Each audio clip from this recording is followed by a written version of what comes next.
কি ভোজন করব, কি পান করব, এই সকল চিন্তা করতে করতে আমাদের ঈশ্বরীয় বিশ্বাস থেকে বিচ্ছিন্ন হয়ে যেতে পারি।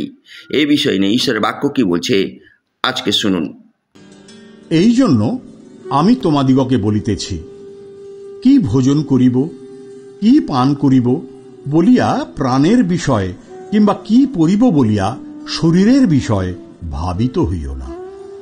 ভক্ষ হইতে প্রাণ ও বস্ত্র হইতে শরীর কি বড় বিষয় নয়?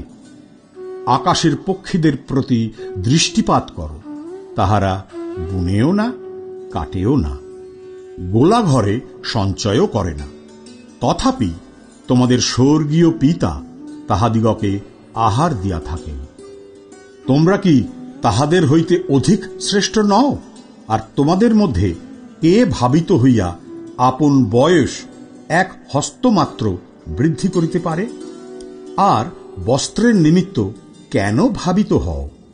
ক্ষেত্রের কানুর পুষ্পের বিষয়ে বিবেচনা করো, সেগুলি কেমন বাড়ে। সে সকল শ্রম করে না, সুতাও কাটে না।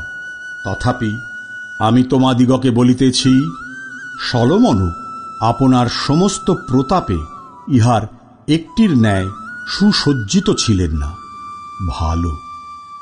ক্ষেত্রের যে তৃণ আজ আছে ও কাল চুলায় ফেলিয়া দেওয়া যাইবে, তাহা যদি ঈশ্বর এরূপ বিভূষিত করেন, তবে হে অল্প বিশ্বাসীরা, তোমাদিগকে কি আরো অধিক নিশ্চয় বিভূষিত করিবেন না?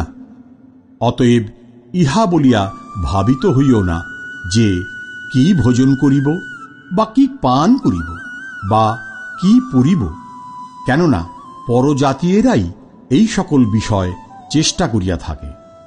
তোমাদের স্বর্গীয় পিতা তো জানেন যে এই সকল দ্রব্যে তোমাদের প্রয়োজন আছে। কিন্তু তোমরা প্রথমে তাহার রাজ্য ও তাহার ধার্মিকতার বিষয়ে চেষ্টা করো, তাহা হইলে ওই সকল দ্রব্য তোমাদিগকে দেওয়া হইবে। অতএব কল্যকার নিমিত্ত ভাবিত হইও না, কেননা কল্য আপনার বিষয় আপনি ভাবিত হইবে। দিনের কষ্ট দিনের জন্যই যথেষ্ট। প্রত্যেক দিনের অভাবীয় প্রয়োজনের জন্য ঈশ্বরের উপর নির্ভর করুন এবং যথাসাধ্য পরিশ্রম করুন। ঈশ্বর নিশ্চিতভাবে আপনার জীবনকে আশীর্বাদ করবেন।